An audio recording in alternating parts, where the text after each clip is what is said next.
That's actually Becky right there. This is Becky, and these were her parents. This is Cristin Smith, a soldier who has just been shown the remains of his 3 victims. But very soon, detectives will discover that he isn't the only killer.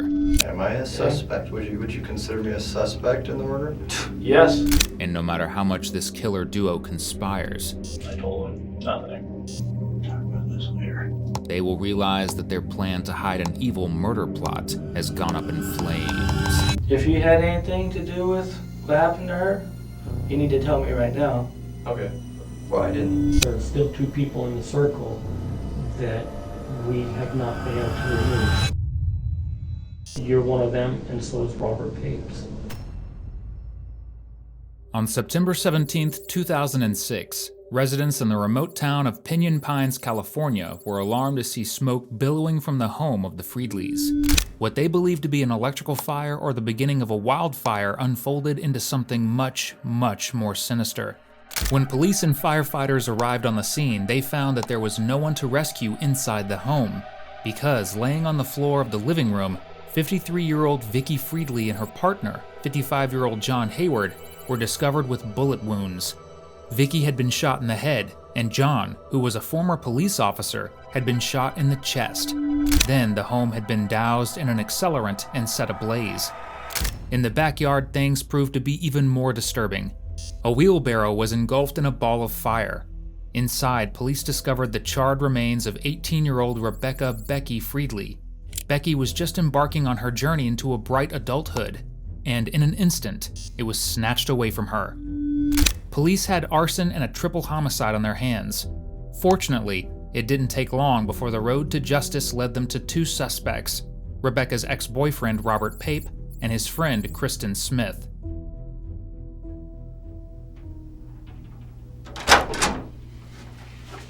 Hey, Robert. How you doing? I'm fine. How you doing? Well, I just don't know what's going on. No one tell me if I'm under arrest or what the deal is. Okay, well, I'll be happy to kind of explain everything that's going on, so you're kind of well aware. You doing all right now? You don't have no physical injuries? Oh, no, sir. Anyone mistreat you? No, Make sir. you any promises, threats, or anything like that? No, sir. Okay. You know who I am? Are you Leclerc? Yeah. Yeah. Detective Leclerc? Yes, sir. You remember who I am? Yeah. Okay. You have any idea what's going on today? Well, it obviously has to do with the Friedleys, Rebecca and her mom and her stepdad. Okay. You on probation right now for anything? Yes, sir. What are you on probation for? It was petty theft. Okay. And that's all taken care of? Yes, I just finished my community service for it. Okay. Obviously we're here because I've been investigating this murder for some time. Some information came to light. I've taken some information to a judge. He reviewed the facts. He kind of agreed with my assessment. Obviously, we had the search warrant for your home. I have a search warrant to collect your DNA. Is that all right with you? But that's fine. The blood sample or? No, it's something easier than that. It's just like a saliva sample. You know, you just stick a Q-tip in your mouth and collect a saliva sample from your cheek. Okay. Other than that, I'm sure you probably have some questions. Oh, that's something I'd volunteer. Obviously, Okay. there's a little more reason for the, search warrant, me being detained and everything. Okay. Well, and am I under arrest or, Well, you're not free to go right now because we got a obligation to meet our requirements of our search warrant and obtain certain things. But let me, if you have something to say that could change my mind or my direction, I'm really willing to hear what you have to say. However, because you're at the police station and you've been here for several hours, I am required to read you your rights. okay. Okay. So let me do that. The detective reads Robert his rights. Though Robert was convicted of petty theft for shoplifting in 2007, That detail was ordered to be withheld from his eventual trial. Throughout the years of legal complications that we'll cover, Robert was painted as a good religious man who had never been in trouble with the law before. Personally, I'd count theft as trouble with the law, but I guess when you're comparing it to triple homicide, it's a little easy to sweep under the rug. Obviously, you've gone through the court process before with this The petty theft thing.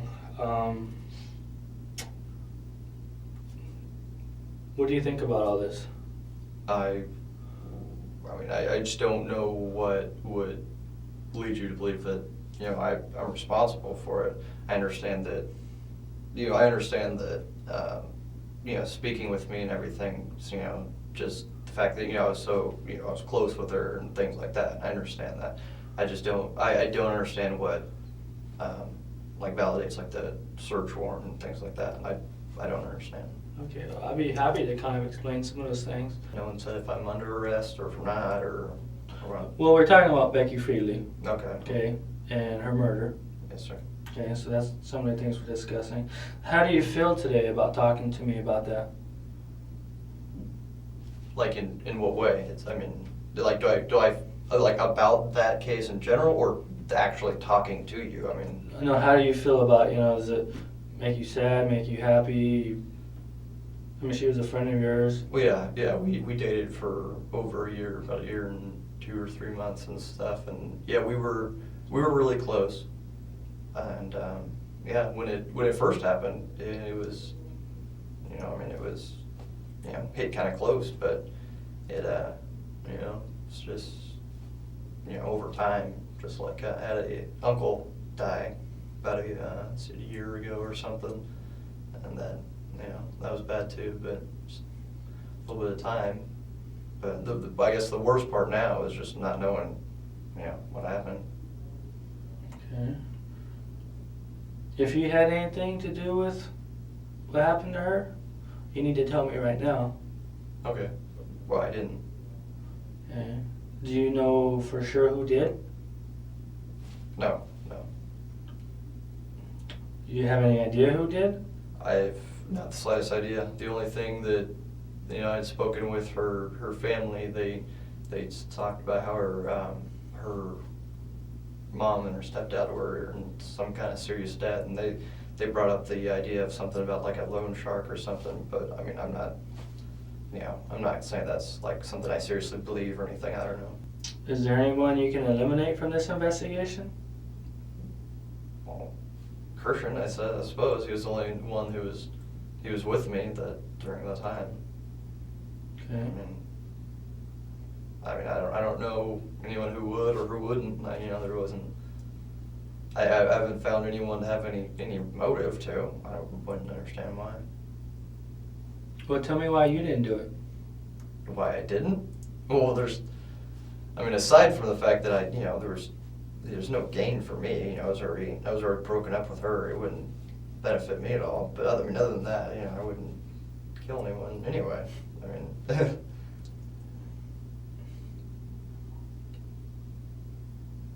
Do you think you're capable of doing something like that? Killing someone? No. Especially the things I heard. Found her in a wheelbarrow or stuff like that, and it just seems really gruesome and stuff. I wouldn't be able to do that. Do you actually think it happened the way people say it happened? I don't know how anything happened. All I know is that she was in the wheelbarrow and 2 other people were in the house. Or actually, I don't even know if the wheelbarrow was outside. I just assumed, but. Did you ever tell anyone, even jokingly, that you were involved? No.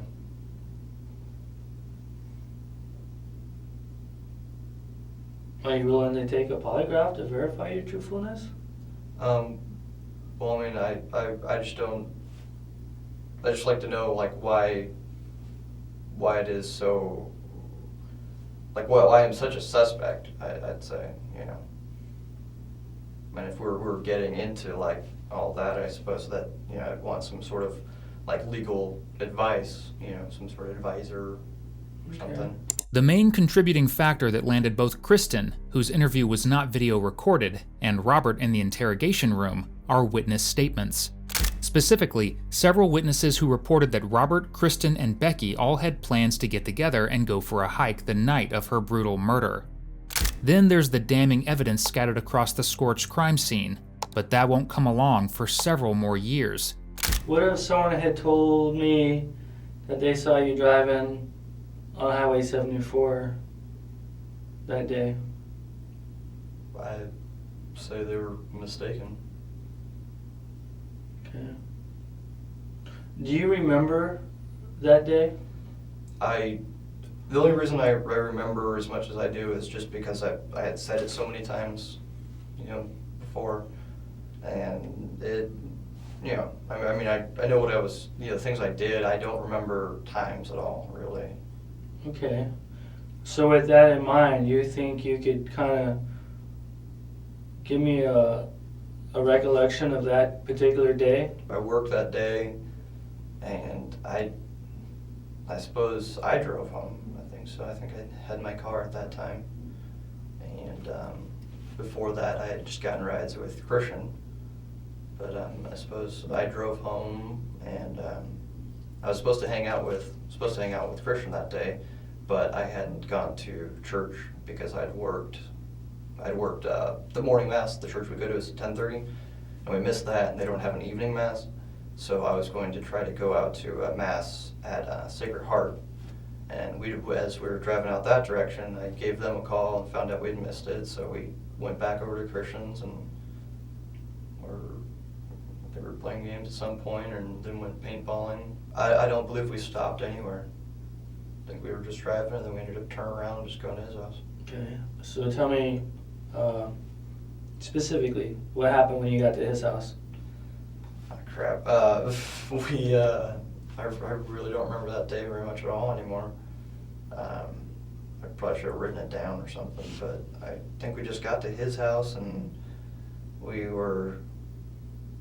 wanted to go paintballing him, but because the gun that I had I'd gotten it from my friend, and it didn't work all that well, and I was going to try to see if I could get it to shoot right. And so we were hanging out at his house, and we ended up going out there, and we're out there for a while, and came back. And what do you mean by going out there? Oh, we went out to behind James Workman Middle School. There's like that big desert area, but there's a spot where there's a lot of like tables and chairs and a bunch of stuff that people brought out there specifically for paintballing. So that's where we're going out to play with the guns, but just basically trying to fix my gun the whole time. I think Cristin's worked pretty well. Were you able to use your gun at all? Oh, yeah, I fired a few, I believe, but I mean it kept leaking air, so it didn't last very long. Did you guys talk to anyone? Anyone come by that you know and hey, what's going on? Well, no, because it was it's like kind of like back like behind the school almost. So I mean, you're not gonna like see someone driving through the. Well, I mean, no other paintballers there. Mm-mm. You talked to anyone on the phone while you're out there? I don't believe so. If anything, maybe my girlfriend or something, but I don't know. I mean, would you typically have your phone with you? Sometimes, but I mean, we were planning on doing some like, little skirmishes, just us two. So if anything, I'd probably put my phone in the car or something because I wouldn't want to get it all dirty because it's all desert. Okay. Would you leave your phone on or off? It's very possible I'd turn it off. Why would you do that? Why would I turn it off? Just because it saved battery. My phone, a lot of times I'll use it to, it plays MP3s, so a lot of times I'll use it to play that, so it runs down the battery fairly quickly. Robert does a great job of sounding casual about his phone being off, as if it's an everyday occurrence for him. But when detectives asked those closest to him, they learned it was anything but. Robert's partner from January 2006 to 2015 told police that in their entire relationship, the day of Becky's murder was the only time where she was unable to get a hold of Robert for several hours. In 9 years, there was only a single 2-hour span where Robert was completely unavailable. Coincidentally, that's during the exact time when Becky, Vicky, and John were murdered, between 7 p.m. and 9 p.m. At 7:13 p.m. on September 17th, Robert's phone turned off. At about the same time, Cristin's phone also went off. Records indicate that the phones either went into airplane mode or were completely turned off. Both phones turned on again at around 9:44 p.m., over 2 hours later. Where they turned off and on would prove to be one of the most damning bits of evidence in this case. But first, detectives have to address what exactly the plan was that fateful night. Well, what's this deal with all this hiking business? She had invited me to go hiking, and I had told her I would, and I didn't, I wasn't planning on going because I knew she would have kept on bugging me, so I just said I would, and then I was planning on just, canceling, last minute, and then, then she didn't go hiking with whatever guy she was going hiking with or whatever, that was it. And when was this? When was it? Wait, when was? You were telling me about a hiking event. I'm asking you when that was. Well, that was the thing. That was when that was the night we were supposed to go hiking, and it was supposed to be me and her and some other guy who I don't know, and that was the night that happened. That what happened? She was, that they were all good. Okay. Tell me about this other guy. I don't know. I honestly can't remember whether she said he was a Marine or if I just assumed he was, because that's who she associated with a lot. I'd heard about her and one of her sisters going and hanging out at the Marine base, the 29 Palms Marine base, kind of a lot, hanging out with the Marines there. So I like I said, I'm not sure if he actually was or not. What makes you think? Why would she invite you up there if she's inviting someone else that you don't know up there? I believe that she still had feelings for me. I was the one who broke up with her, and she didn't like that. And I moved on. I'd gotten my current girlfriend, and I'd moved on and everything, and I was trying to slowly kind of just shut off contact with her, but she still wanted to hang out with me. Okay. So, why would she invite you up there and invite someone else that you didn't know? I don't know. I mean, that wouldn't impress you, would it? It wouldn't. The only thing I could imagine would be that she'd want to make me maybe jealous or something, but I mean, okay. I'm only speculating. I don't know why. That was, it seemed odd to me at the time, and it's kind of another reason why I didn't want to go. Well, where does Cristin fit in with this? Cristin doesn't fit in with a hiking trip. Well, remember when Becky came over to Cristin's house? Yeah, I was at Cristin's house. Right. So I guess that'd be the only time he fits in anywhere. Okay, so when Becky, this was the day before the murder. When she came over? Right. Was it? I believe it was, but I wasn't sure. Becky called you and said she was in the area and you were at Cristin's house? Yeah, and she said over? that she was doing some homework or something with a friend of hers or something. She said she just wanted to stop by and say hi or something. And I'm like, well, I'm over at Cristin's. Okay.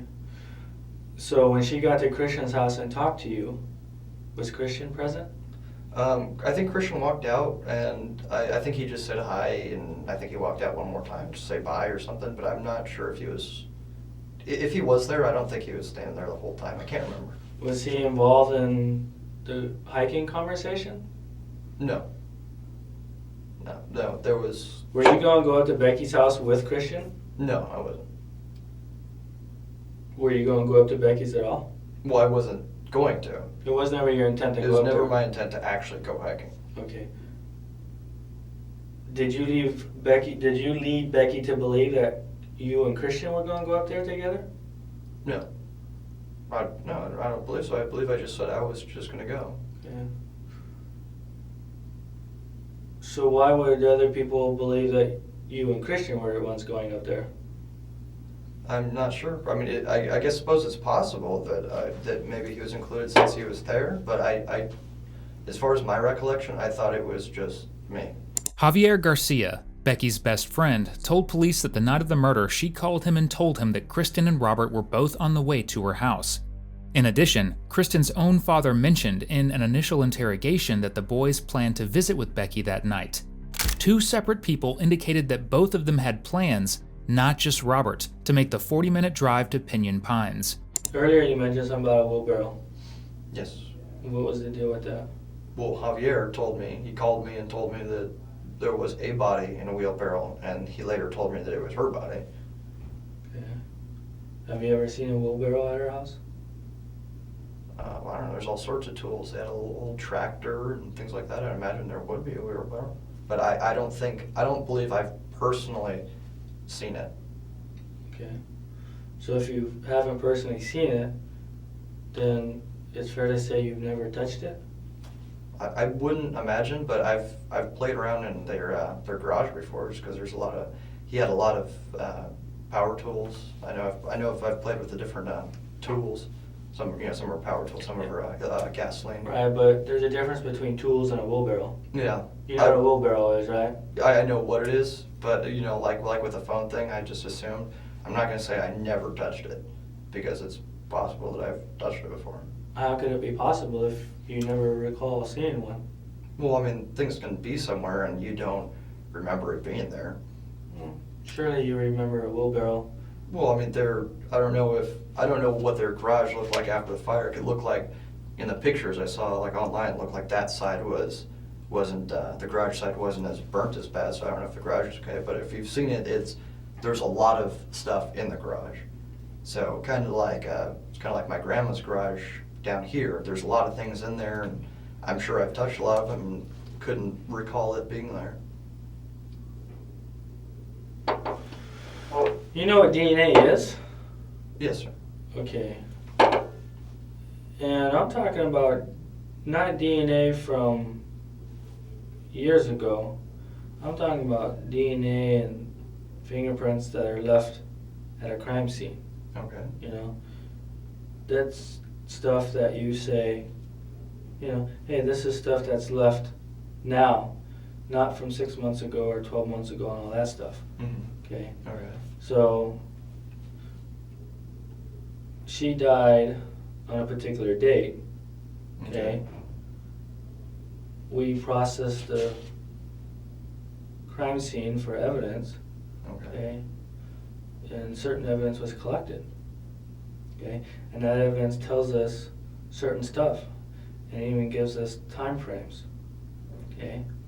So would your DNA or fingerprints indicate that you were at that house on a day? You're asking me? Yeah. That she died? No, it would not be there. Okay. DNA on the wheelbarrow would eventually prove to be too degraded to provide any insight into the investigation. But DNA next to the wheelbarrow, well, that was a whole different story. One that Robert has no idea is about to unfold, because in all likelihood, he has no clue that anything was left behind at the scene of the crime. Becky had feelings for you. Did you have feelings for her still? She was a big part of my life, and I couldn't just cut off everything, but it was, I was in the process of moving on. Definitely there wasn't as much feelings as there was, earlier. Okay. So let's take like the 7 days prior to her death. Okay. Because I understand, you guys broke up, like what, January of 2006? So we broke up in January, that would make sense. Do you know when she died? September, because the year Do you know what anniversary day? just came around. No, I don't know. Okay. So in those 9 months, have you guys communicated, or what was the relationship in those 9 months? Specifically, say September. I'm sure February maybe you guys talked more than September, or vice versa, so tell me how that worked. I think the time that I had spoken with her, like the night before or day before or whatever, before the murders, whatever happened. It was a murder. Okay, all right. Then I would. I hadn't spoken with her in, a good amount of time, because I was, like I was saying, I was trying to slowly stop the communication, just kind of move on. I don't know what you mean when for your time frame, a little amount of time. Okay, I honestly don't remember the last time I had spoken with her before that. It was probably more than a month. Did you talk to her on the day she died? The day? Yes. Okay. How many times do you think you talked to her on the day she died? I believe once. Okay. Did you see her that day? No, not that day. Okay. The day before she died, you talked to her in person at Christian's house? Yes. Okay. Did you, and I know you said she called on the phone before she got to Christian's house. Okay, yeah. So that's 2 communications that day. Did you guys have any other conversation that day? Wait, 2 communications that day? Wait. She called you, said I'm in the area, and I'm gonna come by. Then she showed up at Christian's house. Okay. So you guys had 2 conversations. Okay, yes. Okay. So other than those 2 conversations, did you talk to her at any other time on that day before she died? I don't think so, but I mean, I guess it's always possible that, it's like, oh, she called to say something real quick or something, but there shouldn't have been any other, like, detailed conversations. What about that day before? 2 days before she died? I don't believe I spoke with her. Okay. I mean, because if you talk to her one time, you may not remember. Could be insignificant. But if you talk to her 20 times, obviously you would remember. Okay.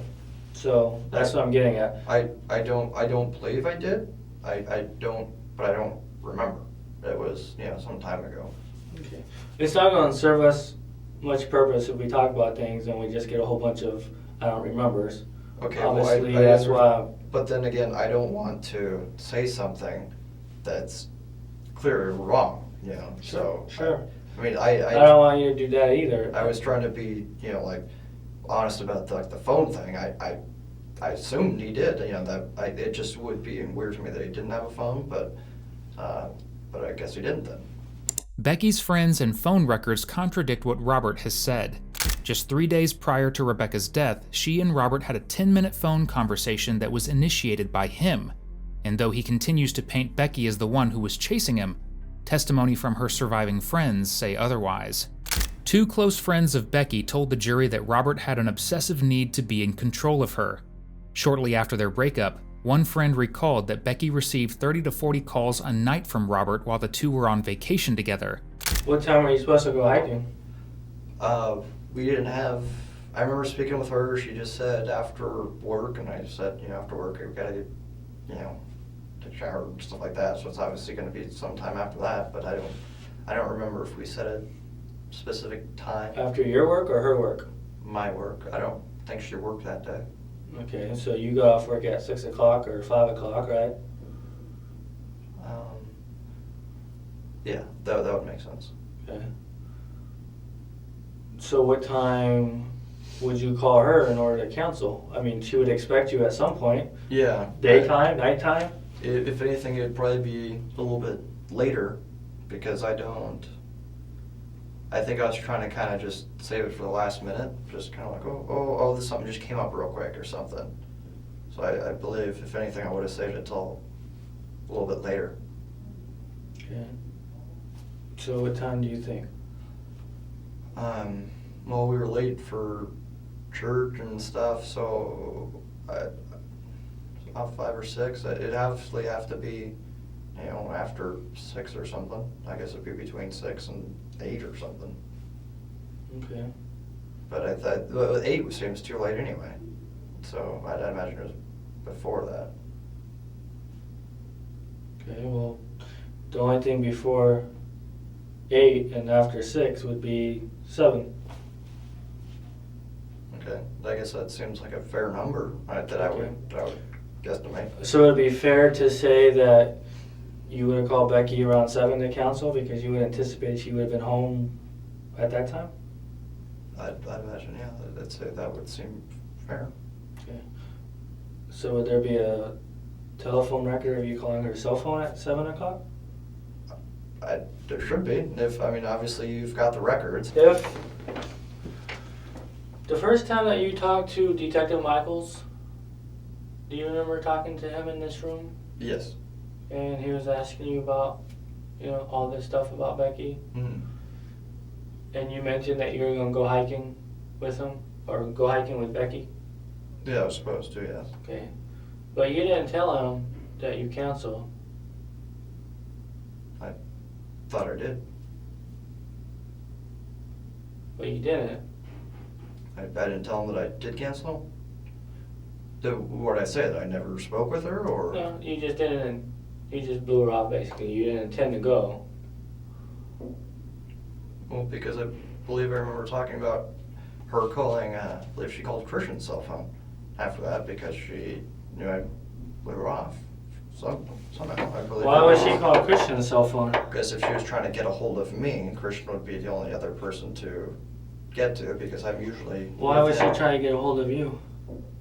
Because obviously if I wasn't there, or I hadn't talked to her, what happened, then obviously she'd want to get a hold of me and find out what's going on. But didn't you just tell me you talked to her and canceled? I believe I did. So why would she call Cristin and try to get a hold of you? Because I believe I called and canceled and she wasn't happy about it, so she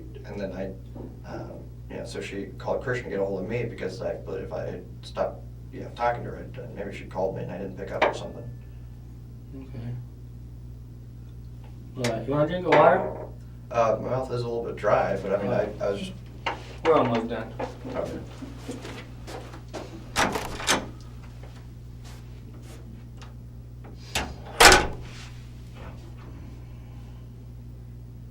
The look that Robert is giving here is warranted, because they are not almost done, not by a long shot. When police return 15 minutes later, they have some more facts that Robert is not going to like being confronted with. Has Cristin ever shot your two guns?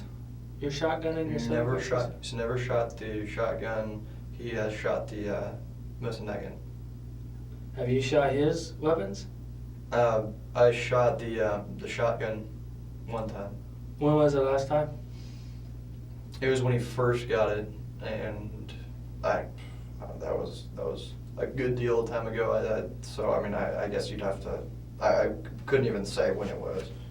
Okay. They found a holster at your house. Yes, sir. Yeah, whose holster is that? That is mine, because I was hoping to get a Glock for the class, peace officer training class. Okay. And I'll tell you, but if you want to verify, you can verify with my brother. I'm trying to save up money, and it's really going to be his, but I'm going to use it for the class. What caliber are you looking at? I was looking at the Glock 22. It's the full size 40 caliber, because it's I just heard it was just what the police officers are using now, which is a little more powerful than the 9mm, but it's I guess it's just a little more powerful than 9mm, but I don't really know much about it. Have you ever shot a 40 caliber? No, sir. Did Cristin's dad, John, you know him? I know pretty well. Just because he's my friend's dad, but Okay, he said he kind of knew you pretty well. we watched movies and talk like that. Okay. He was kind of under an impression that both you guys were going up there too. You thought we were actually going to go up there? You and Cristin. Where would he get that from? I don't know where you would get that impression. Okay. Was there some conversation that you guys had that maybe other people thought you guys were going to do something that you didn't actually intend to do? Like go up there? No, we never had the intention of actually going there. You ever heard of like pro-life Catholic ministries? Pro-life is against abortion. I'm not sure if that's like a specific group, but pro-life Catholic ministries. Well, you're Catholic. Yeah. And they have this...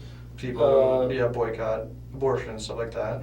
Yeah, well, there's this Catholic group who go around the local churches here, Mm-hmm. the Catholic churches, Mm-hmm. and they train the volunteers, about,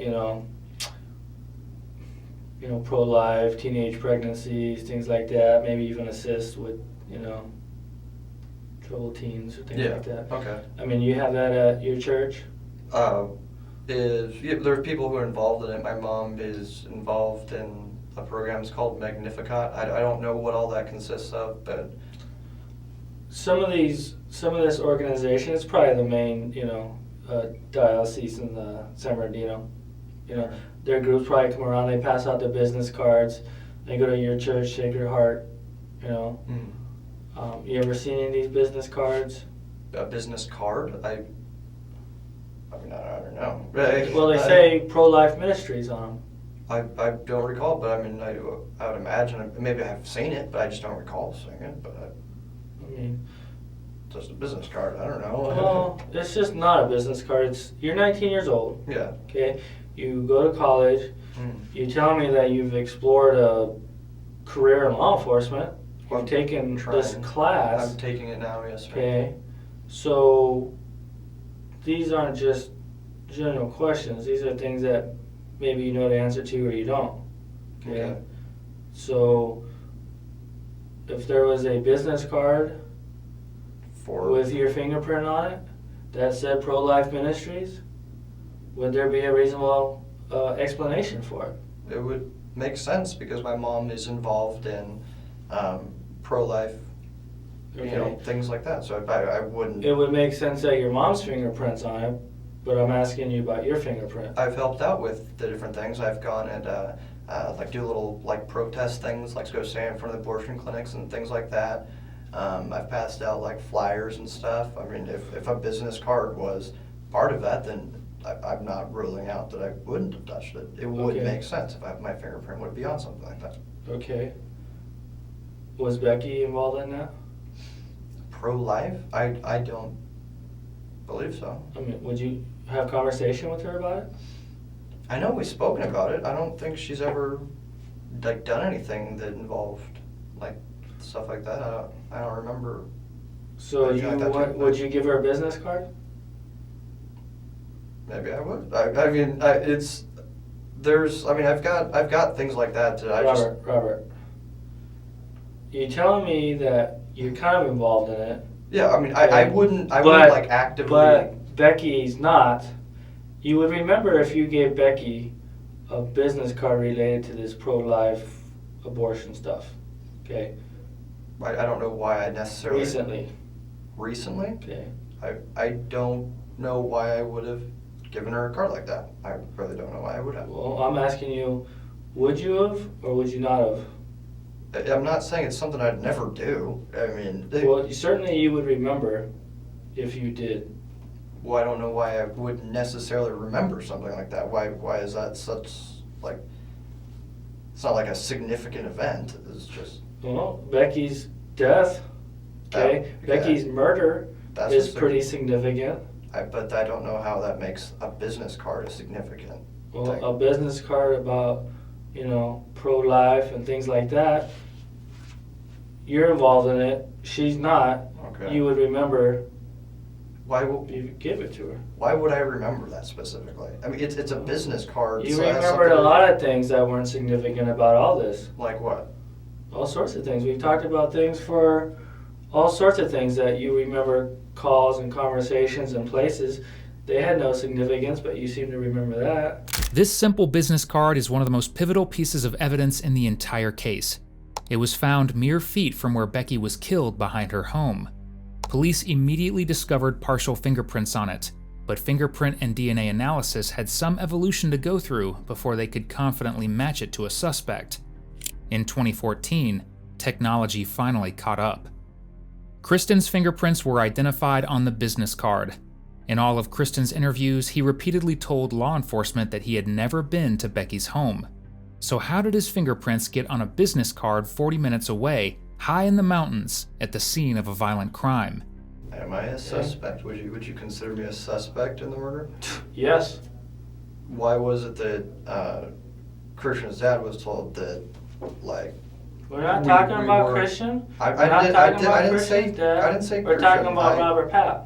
Okay, it's Pape, but I feel this conversation is just moving towards a like hostile tone, and I don't appreciate being taken from my house when I would have voluntarily given up my fingerprints and my DNA cheek sample or whatever, and I missed an interview. I would have a job now. I have no income right now. I mean, of course, it's not so much of a big deal since I'm living with my mom, but I just feel that it was a little unnecessary. I thought Becky Friedley's tragic death was significant in your life. That was significant. Well, it is significant. What says that that's not significant? You just I you just turned the page and thought some other things in life were significant. Why Christian's dad said this? Who cares about what he said? Let's talk about Robert. Because someone he spoke with said that Christian and I weren't suspects. But it seems pretty obvious we are. When was that? You can ask him. I don't remember exactly when it was, but Well, someone had. He's not here, so I'm asking you, when was that? Today? Yesterday? It was maybe about 4 months ago. Okay, well, things have changed in 4 months. Have they changed that much? They're really focused on. Were the police in your house 4 months ago? They weren't, but I don't know what. Were you taken from your house 4 months ago? I wasn't taken from my house. Okay, so would you say things have changed in 4 months? That's what I'd like to know. I'd like to know what has changed, and I had asked that, and I don't know what's going on. Okay, well, I'm a person who collects information. I'm not in the business of giving information. Things have changed, and things constantly will move forward. Okay? And while I'm giving you an opportunity to show your truthfulness to me. Okay? And if you want to take a polygraph test and pass the polygraph test, then that will show your truthfulness. Really? Okay. Well, the other thing is, if you look at the other side of the coin, when you, consider that, an attorney's only goal is to be like defending and making money. Well, obviously, isn't that saying that your only goal is to try to like make someone look guilty so that, maybe you can. My only goal is to find the truth. The facts. Okay? I get paid the same whether crime gets solved or doesn't get solved. The point I'm making is it just seems like it's moving towards more of a hostile tone, and I just feel like I would feel more comfortable seeking some sort of legal advice. You can do whatever you want, Robert. Okay. Okay. All right. Well, then that's what I'm saying that I want to do. Okay. And you'll be able to. You can do that. At this moment, Robert doesn't seem to realize how in limbo his life really is, because police have more records and evidence that they've yet to disclose.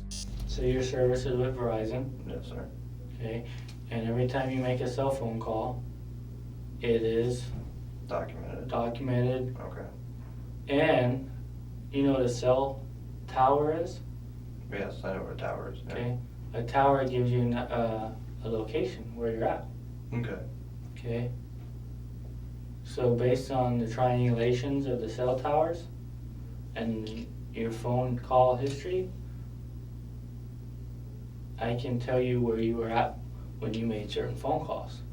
Okay, and like I said, One thing we need an explanation for is where you were at when you made a particular phone call, because it's not jiving with your story. Okay. Okay? I'm not sure why it wouldn't jive with my story. It wouldn't if it wasn't the truth. Okay. Okay? Remember, the truth doesn't change? Okay, and I'm telling you what I remember. Okay. Unfortunately, what you remember and what happened is two different things. Okay. Okay? So we need to get rid of what you remember and find the truth. Okay. But Okay? you can't just get rid of what you remember if that's what you remember. Because aside from what you remember, there's nothing really, because if you don't remember it. Well, the truth is always there. And for some reason, people always kind of come back and remember the truth. You can remember insignificant things in your life, right? All the time you remember things that are insignificant. Okay. Well, certain things, but that's why I call it insignificant, because a lot of times you don't remember them. Well, no. Okay. Now we have a significant day. Robert is at the police station, Okay. okay? Is our prime suspect for this murder. And this isn't the time to, can't recall an insignificant fact, okay? You need to think down deep inside you and start recalling some significant facts. Okay.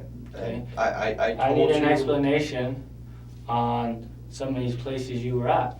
Maybe there's a reasonable explanation, okay? But until I hear it, okay, there ain't no explanation. If you wanna make it reasonable, I'm all ears. Okay. But that's as I remember. No? Don't you think you and Cristin would remember the same events? I'd imagine we would. Okay. But then again, I'd imagine he'd remember the locations of where exactly we went better than I would, since Why he was would he? driving. Why? Because he was driving and I wasn't looking at the road. What were you looking at? I was looking at my phone. Okay, for 20 minutes? I don't remember, like, So, you know where Monterey is? yes, I know where Monterey is. Okay. You know Monterey south of 111? Where does that road go? That goes up to Rebecca's house. Okay. Were you at any time on Monterey south of Highway 111? I suppose the only way is if we turn around there. Okay.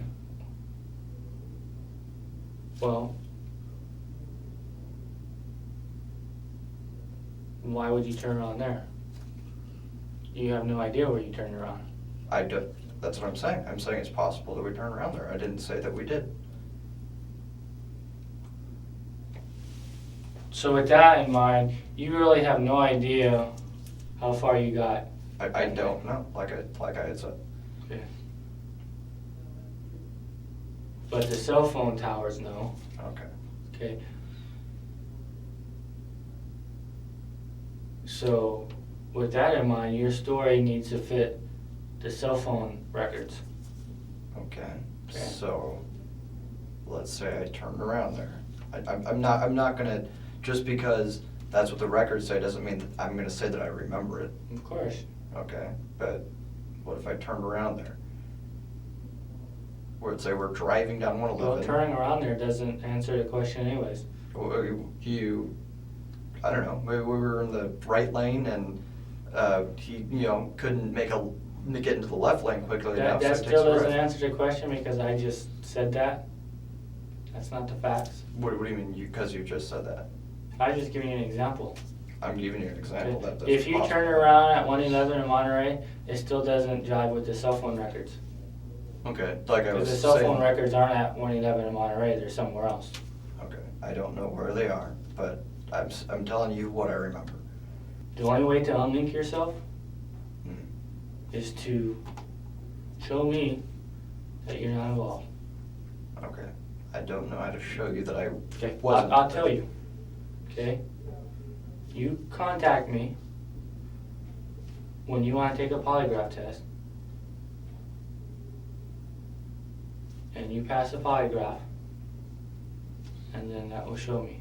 that So you're not if involved. I pass a polygraph test, I will no longer be linked to this murder. You will not be a suspect. That's not exactly how it works, and if he did fail his polygraph test, it wouldn't be admissible in court. However, the detective already has evidence under his belt pointing to the fact that Robert is lying through his teeth. Just before both Robert and Cristin's phones shut off, they pinged off a tower alongside a remote highway, Highway 74, or if you're in California, the 74. With Robert's retelling of events and the timeline, there is no logical reason why their phones would ping off the only road leading to Becky's home, just an hour shy of her murder.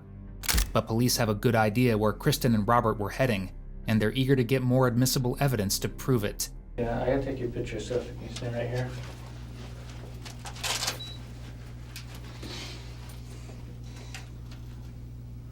Hey, what is the deal with that bag of ammunition? The bullets and the casings with like 38 and 9mm? I got all those out from where I go shooting. I was just collecting them. Where'd you get them at? 1,000 Palms, where I go shooting. You mean you found them? Yes. Well, why were you collecting those? Just a collection of just different calibers and stuff. So my question I'm asking you is, what's your fascination with all the knives and the guns and the bullets? That's just what I like. It just looks cool. I watch a lot of action movies and just things like that. You got anything to add from the things we discussed today? No, I don't. You have my number? No, I don't. I don't have.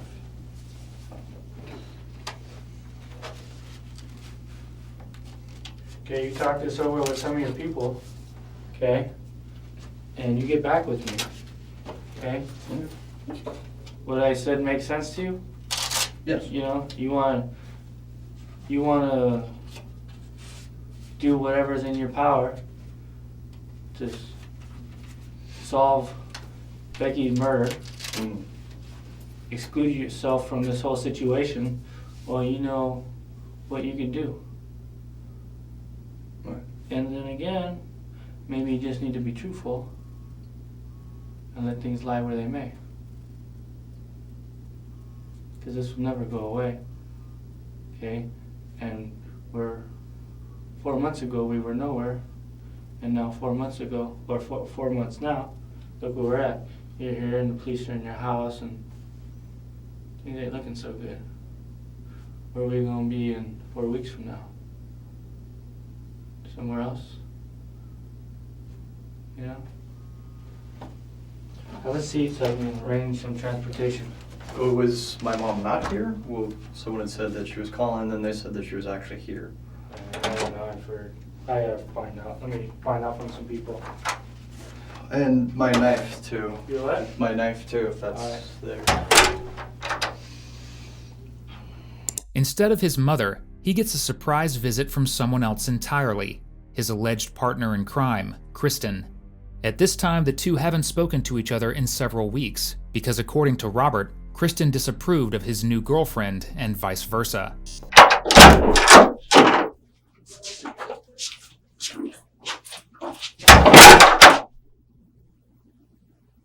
going on? They thought they had drugs on me. What? They thought they had drugs. What you guys talking about? Not a damn thing. Yeah? Well, just the usual, but apparently there's been a break in the case recently. He was telling me that I guess they found something, so they swabbed me for swabbed my cheeks for DNA and fingerprinted me. They did the same to me. How long have you been here? The clock's wrong. Yeah, I know. Been here since 10. Yeah, same here. 10:30, I guess. Where were they like keeping you normally? Like were you in that little cell thing? Smells like piss. Dude, I almost took a piss in there. Yeah, I have to pee, yeah. So I told him nothing. When you It's just like the same stuff. just said you wanted to go here. I didn't say anything different.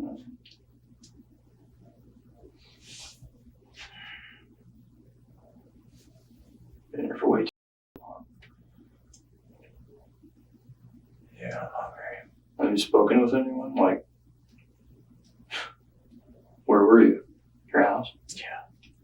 I was asleep. Woke up. Sure, come to my house. Church boy? Church boy? 10 people. I thought I you were just like, I ran in her room, what's going on? apparently, he kept asking me if I had touched the wheelbarrow and stuff like that. The wheelbarrow? He kept saying, it's like, oh, it was like the wheelbarrow, because, that's where they found Becky. And that's what Javier told me. And I was like, oh, Javier, did you know that wheelbarrow? I'm like, oh, I don't know. I imagine he'd have a wheelbarrow. So isn't that something you remember? Like, why would that But I remember if you had a wheelbarrow. And he's like, so then if you don't remember, then you wouldn't have touched it, right? I'm like, well, I've been in the garage before. I can't say I've never touched the wheelbarrow. You know, I don't physically remember every single thing I've touched in my life.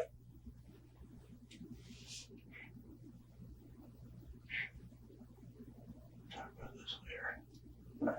I'm just saying what I had said earlier. Yeah. Sorry. You get a Halo 3? Yeah. Beat on Legendary. So I beat on Heroic the first day. And then I waited a day and was just playing multiplayer. And then the third day I beat on Legendary. Cristin's hushed conversation and topic change isn't exactly subtle. Police microphones may not be known for their amazing quality, though we promise we'd try to fix them, but his whispers couldn't escape them. For the next hour, the two have a meandering, nonchalant conversation about Halo, the annoyance of their arrests, and how badly they have to pee, completely avoiding any and all conversation about the night Becky and her family were murdered. From this point, the case went stale. Cristin and Robert were both released.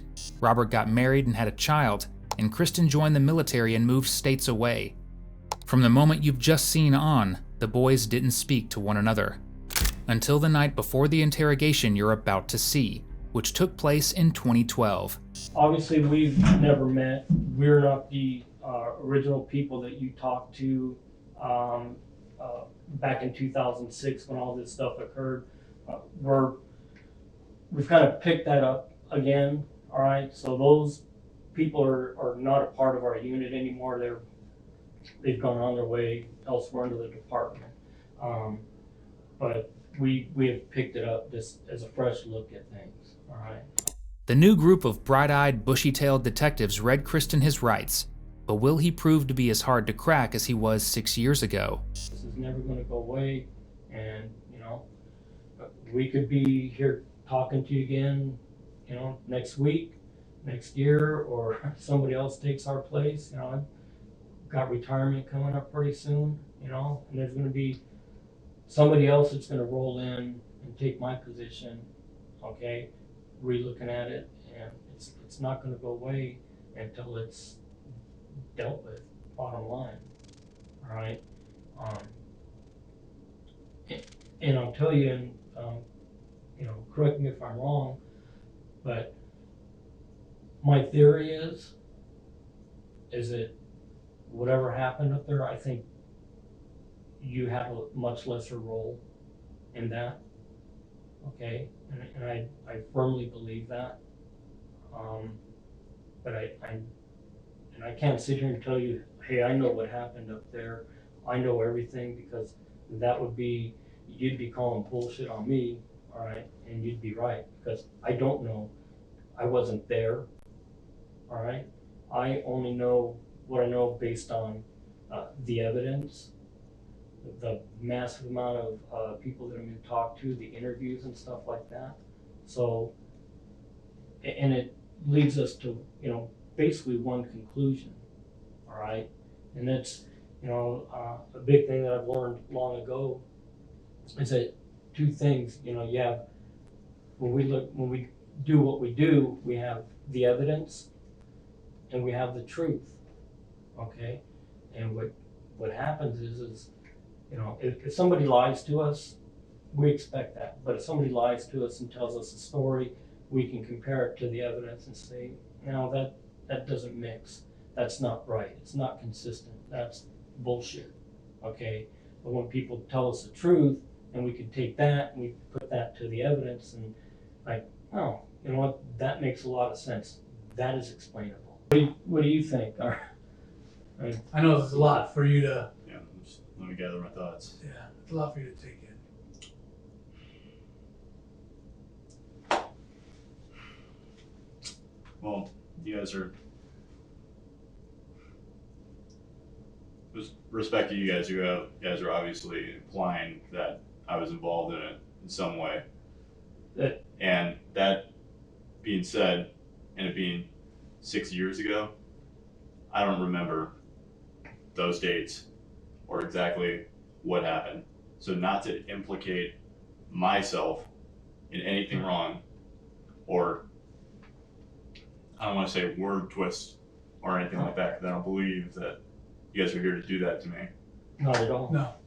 I'd feel much more comfortable with a lawyer or something like that, because, like I said, 6 years is a long time for me to No, just that's- start It is. spouting off what I remember or what. And Cristin, that's, you know, and I guess that's part of the spill that I missed. Sometimes I get carried on.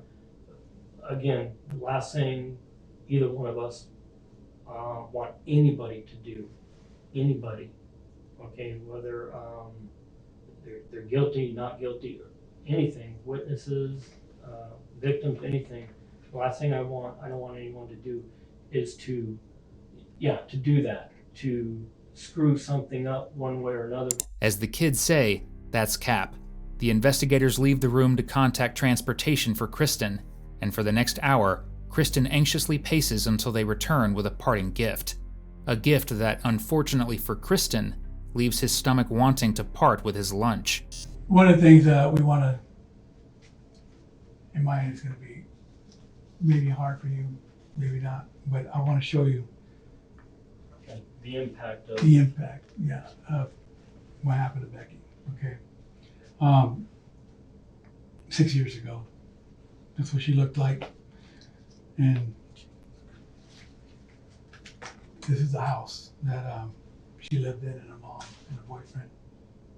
You know, I've seen, you know, I will sit down. Okay, I can sit down. You know, this is one of the bodies that were dug up from the remains of the house. that's actually Becky right there. This is Becky.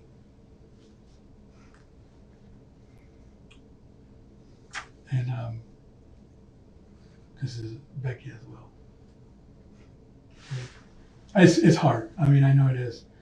You know, she's an 18-year-old girl who didn't really deserve. It's not that. I mean, Not this. I mean, not even anything close to that. She just started life, you know. And these were her parents. Okay. And that's when we talked about how serious this is. And I think, you know, we don't need to tell you how serious it is. What can I say? The pictures speak for themselves, you know. She was an 18-year-old that, prime of her life. yeah.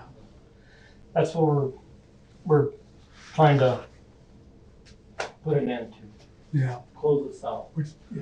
I mean, she did have sisters, family, friends that loved her, you know, and we talked about that loyalty thing earlier, and there's a line you got to draw. There's a line, and again, with the respect and that you asked for an attorney, you know, we won't get into the details. We'll let you initiate this back with us. That is, you know, the kind of like the ball was in our court, the ball is back in your court, and just what you do with that ball is up to you. Okay. And we'll just go ahead and do that, all right? We'll go back out here real quick and see if your ride's here, first sergeant, somebody's supposed to pick you up. Remember, we're gonna be here till tomorrow. We could delay flights. We could come back within a couple hours. It's up to you, okay? You do what you need to do, okay? And just, let's go and see this guy.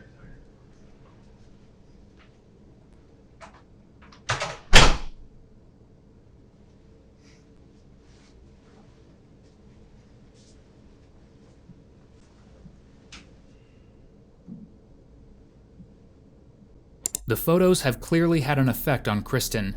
10 minutes later, he's struggling to keep it together.